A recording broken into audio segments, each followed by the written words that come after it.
નમસ્કાર મિત્રો, સ્વાગત છે તમારું ગુજરાત માહિતી યુટ્યુબ ચેનલમાં।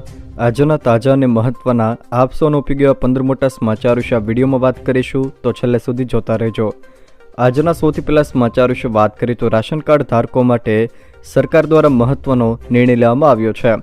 હવે સસ્તા અનાજની દુકાને તાળા નહીં જોવા મળે, ગેરહાજરીમાં અન્યને ચાર્જ સોંપવો પડશે। ગુજરાતના 73 લાખ NFSA રાશન કાર્ડ ધારકો માટે રાજ્ય સરકાર દ્વારા આ મહત્વનો નિર્ણય લેવામાં આવ્યો છે। હવેથી રેશન વિતરકો દુકાન બંધ નહીં રાખી શકે, પોતાની ગેરહાજરીમાં અન્યને ચાર્જ સોંપીને જવું પડશે। જોકે ચાર્જ કોને સોંપ્યો તેની પણ જાણ સરકારને કરવી પડશે। દુકાનો બંધ હોવાની ફરિયાદો વધતા આ નિર્ણય લેવામાં આવ્યો છે। સસ્તા અનાજનું વિતરણમાં ગેરરીતિઓ અટકાવવા ગુજરાત સરકારે એક મહત્વપૂર્ણ નિર્ણય કર્યો છે। હવેથી લાયસન્સ ધરાવતા દુકાનદારો જ દુકાન ચલાવી શકશે, એટલે કે કોઈ બીજાને ભાડે નહીં આપી શકે। આ ઉપરાંત દુકાનદારોની બાયોમેટ્રિક હાજરી પણ લેવામાં આવશે। એટલું જ નહીં, દુકાનદારે રજા રાખવી હશે તો પણ મામલતદારની મંજૂરી લેવી પડશે। ગુજરાત સરકારને ફરિયાદ મળી હતી કે રાજ્યમાં આશરે 700 જેટલી દુકાનો ભાડે ચાલતી હતી। આ નિર્ણયથી રાજ્યના 73 લાખ જેટલા NFSA રાશન કાર્ડ ધારકોને ફાયદો થશે। ત્યારબાદના મહત્વના સમાચાર વિશે વાત કરીએ તો રાજ્યમાં જુનિયર્સ ડોક્ટરોની હડતાળનો અંત આવ્યો છે। મુખ્યમંત્રી ભૂપેન્દ્રભાઈ પટેલ સાથેની રાજ્યના ઇન્ટર્ન અને જુનિયર તબીબોની બેઠકને પગલે રાજ્યમાં 2 દિવસથી ચાલી રહેલી તબીબી હડતાળનો અંત આવ્યો છે। ગાંધીનગરમાં મુખ્યમંત્રી સાથે આંદોલનકારી તબીબોની મોડી સાંજે યોજાયેલ બેઠકમાં આ મોટો નિર્ણય લેવામાં આવ્યો છે। ઇન્ટર્ન તેમજ જુનિયર ડોક્ટર્સે મુખ્યમંત્રી ભૂપેન્દ્રભાઈ પટેલની મુલાકાત લીધી હતી। જરૂરતમંદ નાગરિકોની સારવારને ધ્યાનમાં લઈને તબીબોએ આંદોલન પરત ખેંચ્યું છે। જોકે સ્ટાઇપેન્ડ બાબતે 2 દિવસથી જુનિયર્સ અને ઇન્ટર્ન તબીબોની હડતાળ રાજ્યમાં ચાલી રહી હતી। ત્યારબાદના મહત્વના સમાચાર વિશે વાત કરીએ તો સ્થાનિક સ્વરાજ્યની ચૂંટણીને લઈને મહત્વના સમાચાર સામે આવ્યા છે। નગરપાલિકાઓ અને જિલ્લા પંચાયતોમાં 27% OBC અનામત પ્રમાણે બેઠકો નિશ્ચિત। રાજ્યની નગરપાલિકાઓ અને જિલ્લા પંચાયતોમાં બેઠકોની વહેંચણી। 75 નગરપાલિકાઓ તથા 2 જિલ્લા પંચાયતો બેઠકોની વહેંચણીને લઈને નોટિફિકેશન જાહેર કરાયું। આગામી સ્થાનિક સ્વરાજની ચૂંટણીને લઈને નોટિફિકેશન પણ જાહેર થઈ શકે છે। જોકે આગામી નવેમ્બર-ડિસેમ્બરમાં સ્થાનિક સ્વરાજની ચૂંટણી યોજાઈ શકે છે। ત્યારબાદના મહત્વના સમાચાર વિશે વાત કરીએ તો ગઈકાલે સવારે 6 વાગ્યાથી લઈને સાંજના 6 વાગ્યા સુધીમાં એટલે કે 12 કલાકમાં રાજ્યના 187 તાલુકાઓમાં વરસાદ વરસ્યો હતો, જેમાં સૌથી વધુ વરસાદ ભરૂચના વાલિયામાં 6.25 ઇંચ વરસાદ વરસ્યો હતો, જ્યારે ભરૂચના નેત્રંગમાં 5 ઇંચ વરસાદ વરસ્યો હતો, જ્યારે 12 કલાક દરમિયાન સુરતના ઉમરપાડામાં 4.25 ઇંચ વરસાદ વરસ્યો હતો। ત્યારબાદના મહત્વના સમાચાર વિશે વાત કરીએ તો પશ્ચિમ બંગાળમાં એન્ટી રેપ બિલ પાસ। દુષ્કર્મના આરોપીને 10 જ દિવસમાં ફાંસી અપાશે। રેપ કેસમાં કડક કાયદો લાવવામાં દેશમાં બંગાળ પ્રથમ રાજ્ય। મમતા બેનર્જીએ બંગાળ વિધાનસભામાં મહિલા સુરક્ષા પર બિલ રજૂ કર્યું। દુષ્કર્મના આરોપીઓને ફાંસીની સજા આપવાની જોગવાઈ કરાઈ। વર્તમાન કાયદામાં પરિવર્તન બાદ આ બિલને રજૂ કરવામાં આવ્યું। હવે પશ્ચિમ બંગાળમાં આ બળાત્કાર વિરોધી અપરાજિતા બિલ રજૂ કરાયું, જેમાં 10 દિવસમાં જ આરોપીને ફાંસીની સજાની જોગવાઈ કરવામાં આવી છે। ત્યારબાદના મહત્વના સમાચાર વિશે વાત કરીએ તો આજે રાજ્યના આ વિસ્તારોમાં ભારે વરસાદની હવામાન વિભાગ દ્વારા આગાહી કરવામાં આવી છે। હવામાન વિભાગ દ્વારા આજે ખાસ કરીને બનાસકાંઠા, ભરૂચ, સુરત, તાપી, નવસારી અને વલસાડ આ જિલ્લાના છૂટાછવાયા સ્થળોએ ભારેથી અતિ ભારે વરસાદની આગાહીના પગલે ઓરેન્જ એલર્ટ આપવામાં આવ્યું છે। તો કચ્છ, પાટણ, સાબરકાંઠા, મહેસાણા, મોરબી, સુરેન્દ્રનગર, અમદાવાદ, રાજકોટ, બોટાદ, અમરેલી, ભાવનગર, ગીર સોમનાથ, આણંદ, વડોદરા, છોટાઉદેપુર, નર્મદા અને ડાંગ આ જિલ્લાના છૂટાછવાયા સ્થળોએ પણ ભારે વરસાદની આગાહીના પગલે યલો એલર્ટ આપવામાં આવ્યું છે। તે સિવાય જો મિત્રો વાત કરવામાં આવે તો 10 તારીખ આસપાસથી દેશના વિસ્તારોમાંથી ચોમાસું વિદાય થવાની શરૂઆત કરે એવી શક્યતાઓ છે। જોકે 15 તારીખ આસપાસથી પણ ગુજરાતના વિસ્તારોમાંથી પણ ધીમે ધીમે ચોમાસું વિદાય લે તેવી શક્યતાઓ છે। જોકે 10 તારીખ બાદ રાજ્યના વિસ્તારોમાં સાવ વરસાદનું જોર ઘટી જશે। ત્યારબાદના મહત્વના સમાચાર વિશે વાત કરીએ તો વર્ષ 2015માં પોલીસ કોન્સ્ટેબલ પદેથી રાજીનામું આપનાર ગોપાલ ઇટાલિયાને વર્ષ 2024માં હેડ કોન્સ્ટેબલ તરીકે પ્રમોશનની વાતને લઈને ગુજરાત પોલીસ દ્વારા સ્પષ્ટતા કરવામાં આવી છે.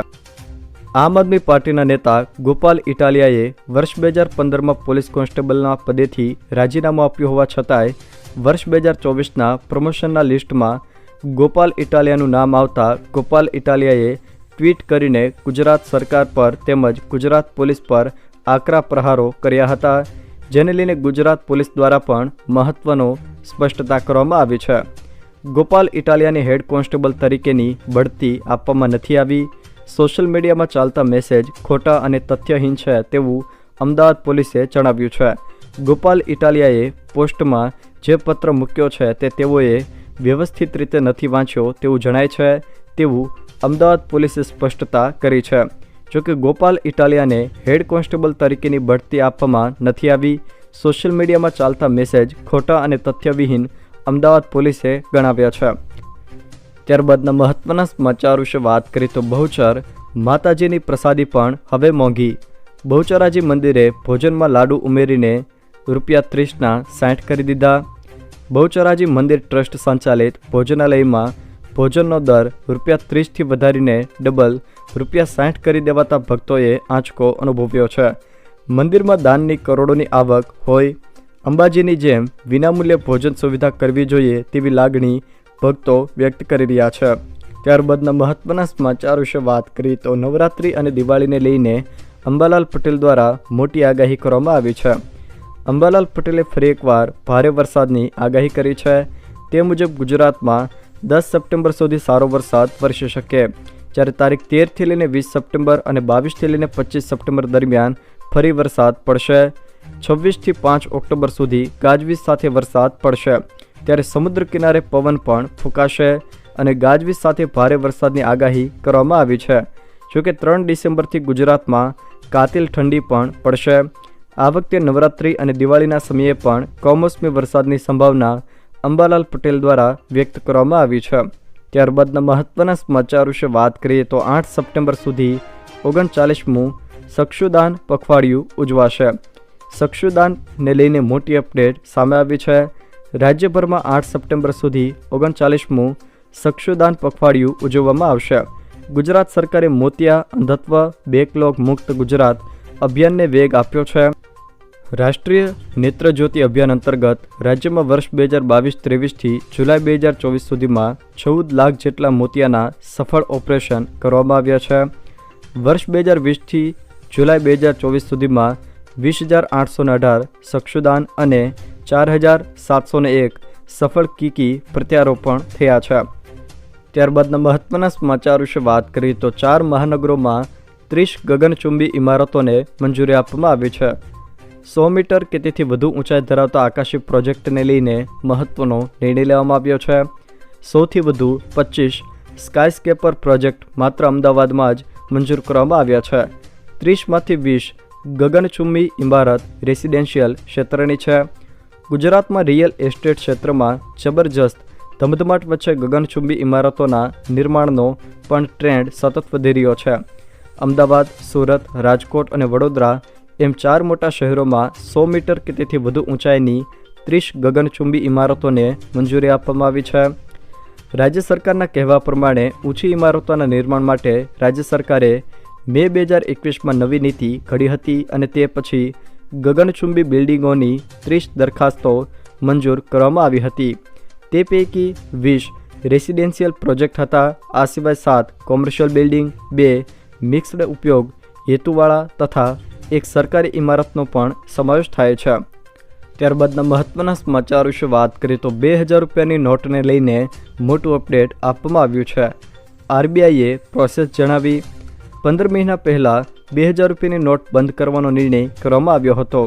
જોકે હજી પણ આરબીઆઈ તમને 2000 રૂપિયાની નોટ બદલવાની તક આપે છે. આરબીઆઈએ જણાવ્યું છે કે 7 ઓક્ટોબર 2023 સુધી દેશની દરેક બેંકમાં 2000 રૂપિયાની નોટને જમા અથવા તો બદલવાની પ્રક્રિયા શરૂ હતી. હવે 19 મે 2023થી રિઝર્વ બેંકની 19 ઇસ્યુ ઓફિસમાં બદલાવી શકાય છે.